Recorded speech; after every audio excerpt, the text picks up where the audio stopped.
Bom, estamos aqui agora dando início à nossa videoaula parte 3, né? Então a gente já viu sobre a parte de prioridade dentro da equação, variáveis, né, tipo de variáveis, operadores, né? A gente viu sobre estruturas condicionais, simples, compostas, encajadas, passos de repetição. E agora a gente está vendo como última videoaula aqui da revisão a parte de estruturas variáveis, né, vamos dizer assim, compostas homogêneas, tá? O que quer dizer isso? Quer dizer que, como eu havia dito lá enquanto estava falando de variável, eu falei várias vezes o seguinte, que não tem como eu jogar várias informações dentro da mesma variável, né? Ou seja, a anterior ela vai se perder, o valor da anterior vai se perder. Bom, o problema é o seguinte, e se eu tiver que armazenar ainda o valor antigo, né? Como é que eu vou fazer isso? Vou ter que criar uma outra variável para jogar essa informação, enfim, né? Eu vou ter várias variáveis para armazenar várias informações, né? Não, né? Já que variável é espaço alocado em memória, né? Então não é possível fazer isso, né? Seria um horror isso, né? Em termos profissionais. Então a gente tem estruturas que nos auxiliam nesse sentido. Uma delas é o vetor, né? O que é o vetor? É uma variável da qual possui várias posições. E sendo que ele possui várias posições, eu posso colocar várias informações dentro de cada posição, né? Então, imagina o vetor como se fosse vagões de trem, né? Cada vagão eu tenho uma determinada informação. Ou pensa num aras de cavalo em que cada baia eu tenho um cavalo, né? Então imagina que aquela sequência de baias é o meu vetor. E para cada baia eu tenho um determinado cavalo, certo? E vamos imaginar que os cavalos não pudessem ficar juntos, né? Porque eles vão brigar, enfim, por algum motivo. Eu tenho várias baias, eu consigo colocar vários cavalos dentro daquele espaço físico. Isso é a analogia com um vetor, tá? Então eu posso, dentro de um tipo de variável, armazenar várias informações. Bom, apesar de ter essa característica bem específica, ele é uma variável, né? Sendo uma variável, eu tenho tipos, né? Ou seja, eu vou ter inteiro, eu vou ter real e vou ter caractere, tá? Então, nesse sentido, a gente tem como declarar, aliás, sou obrigado a declarar, porém, eu tenho que fazer uma declaração já informando que se trata de um vetor. Bom, aqui então a gente está vendo aqui ó, um vetor de 6 posições, da qual eu tenho nomes em cada posição, tá? Poderia ter letras, enfim, tanto faz, tá? Uma coisa importante que eu preciso falar nesse momento é que eu não vou falar sobre ordenação de vetores, e sim somente de criação de vetores, tá? E manipulação dessas informações. Bom, o que acontece? Como é que se trata a declaração? Então eu vou dar o identificador. O que é o identificador? É o nome da variável. 2 pontos vetor. O tamanho desse vetor, então, de 1 a 5, de 0 a 5, né? De tal tipo. Então, vamos imaginar um vetor do tipo V. Claro que eu não posso colocar vetor aqui, porque ele é uma palavra reservada. V do tipo vetor, da posição de 1, 2 pontos até 5, de inteiro. Ou seja, isso quer dizer que ele vai ser, igual aqui embaixo está falando, né? Ele é um vetor de 5 posições. Tá certo? Poderia começar do 0, né? Você vai ver em linguagem de programação que normalmente se começa do 0, né? Mas aqui em algoritmo a gente acaba começando do número 1 mesmo, tá? Então você vê que olha a diferença, né? Idade, ele é do tipo inteiro, e o nome, ele é do tipo caractere, tá? Então eu criei dois vetores, sendo um para armazenar valores inteiros e um para armazenar valores de texto, tá certo? E aí, como é que se dá a manipulação, né? Como que eu vou conseguir jogar a informação dentro dele? Como é que eu vou conseguir buscar a informação dentro dele? Basicamente, com um laço de repetição, tá? Por quê? Porque eu tenho várias posições. Como é que eu conseguiria jogar a informação numa baia, né, vamos dizer assim, numa posição que está vazia? Eu teria que ficar fazendo uma verificação absurda para verificar se aquela posição tem informação lá dentro, tem algum tipo de informação. Se ela tiver, pula uma, vai para o lado direito, né, e assim até ela encontrar um espaço vazio. É um horror isso aí, né? Então, um jeito fácil é você vincular o laço de repetição, a variável que controla o laço de repetição, com as posições do vetor. Então tá aqui, ó, para ir de 1 até 5, escreva a nota do aluno, né? Ah lá, leia notas, que é o meu vetor de i. Então quando for 1, aqui, o i for 1, ele vai escrever na posição 1. A hora que ele voltar, for 2, ele vai digitar na posição 2. 3, 4, 5, até chegar a 5. Certo? Então é um jeito fácil, né? Então, automaticamente, você vincula o laço de repetição com a variável de controle do laço de repetição com a posição do vetor. Acabou o problema, tá? Então, toda vez que eu precisar alimentar, toda vez que eu precisar buscar, eu vou usar laço de repetição. É claro que é possível você buscar informação de uma determinada posição ou inserir uma informação dentro de uma determinada posição. Para isso é só colocar a posição que você quer dentro do colchete. Tá certo? Então, olha lá, ó, eu estou escrevendo as notas de 1 a 5, fechei esse para.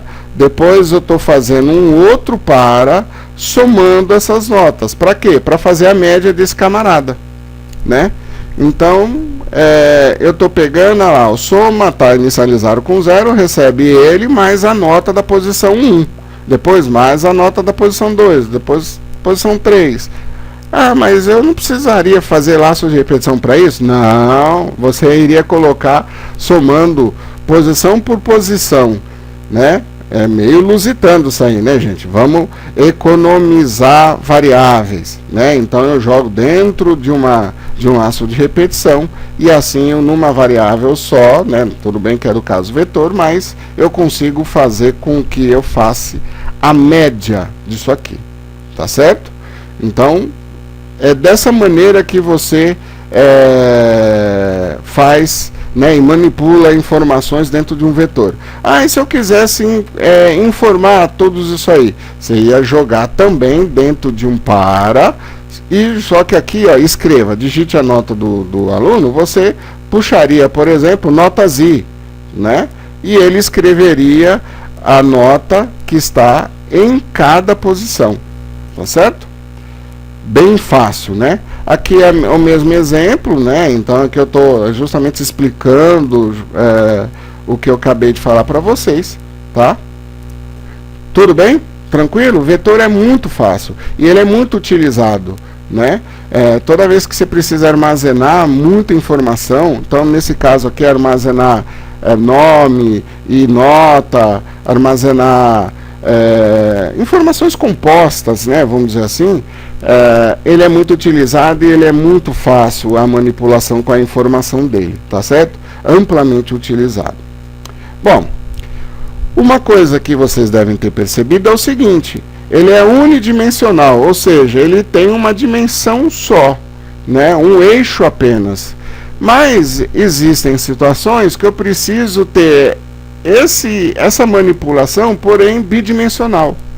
né? Então, o esquema de jogos, né? Principalmente jogo, trabalha muito com eixo X e Y e tal, imagens, né? Se você usar um software que vai trabalhar com imagens, você trabalha muito com eixos, né, X e Y, ou seja, controles bidimensionais. E como é que eu faço para fazer isso? Aí é o nosso próximo assunto e último, que é matrizes, tá? Matrizes, então, elas são homogêneas, porém elas são bidimensionais, tá? Não deixa de ser vetor. A única coisa que eu tenho eixos, né, X e Y. Então, basicamente, eu tenho linhas e colunas, tá? Essa é a única diferença, né, vamos dizer assim, tá? Então, em termos de declaração, ele segue mais ou menos a mesma linha, tá? A única coisa que eu vou ter que fazer o quê? Eu vou ter que declarar o nome da variável. Ele é do tipo vetor, no caso do algoritmo eu não tenho tipo matriz, ele é um vetor, porém eu vou falar de tanto até tanto, vírgula, de tanto até tanto, vírgula, e assim sucessivamente.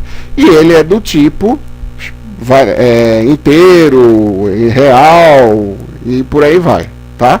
Então aqui, ó, o sal, que seria o salário, ele é do tipo vetor, no caso aqui de 5 até 2, né? Então seria de 1 até 5, vírgula, de 1 até 2, fecho, de inteiro, do tipo inteiro, tá?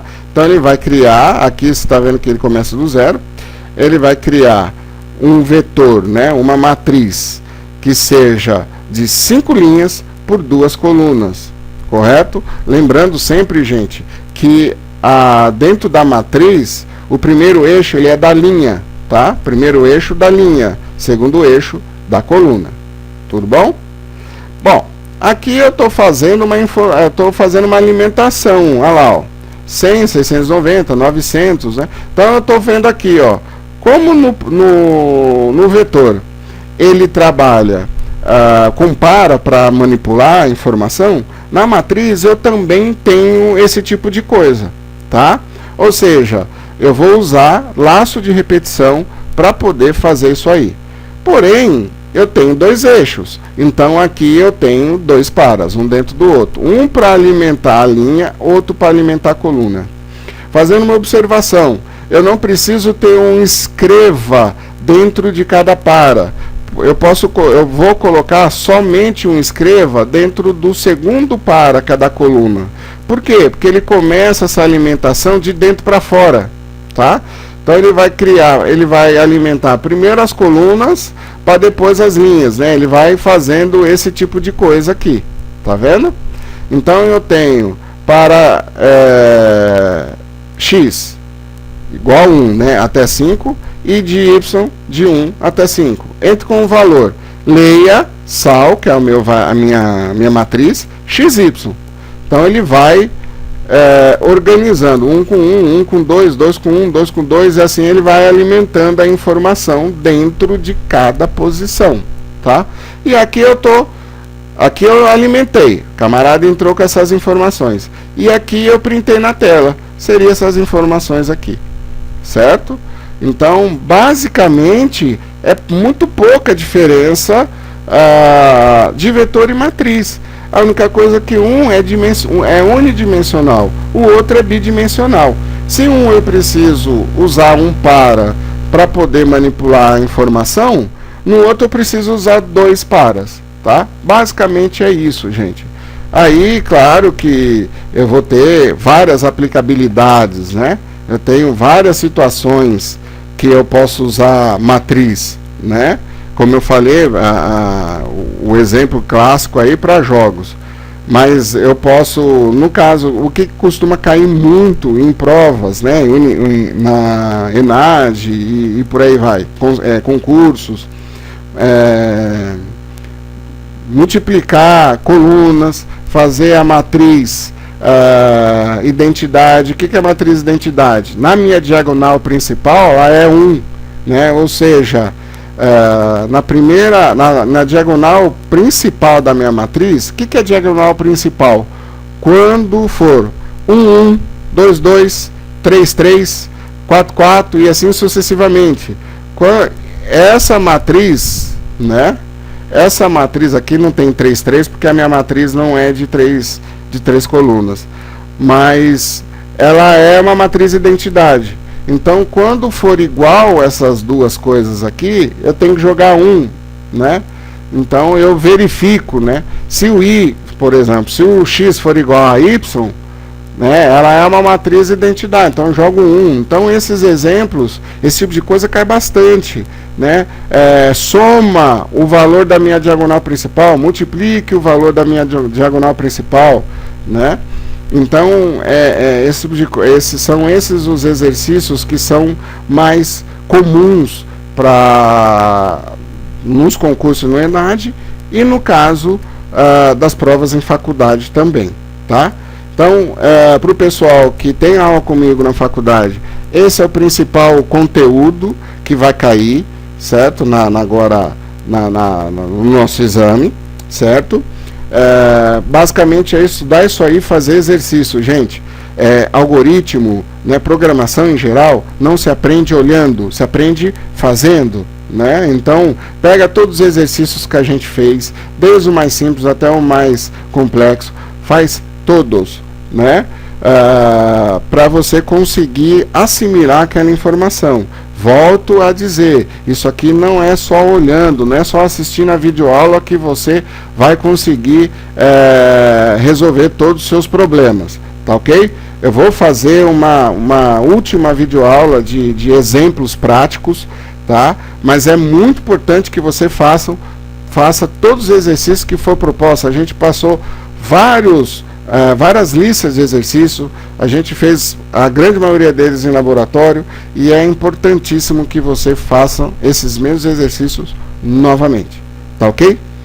Espero que você tenha entendido, que você tenha acompanhado o conteúdo dessas 3 videoaulas, né? Espero que você tenha gostado.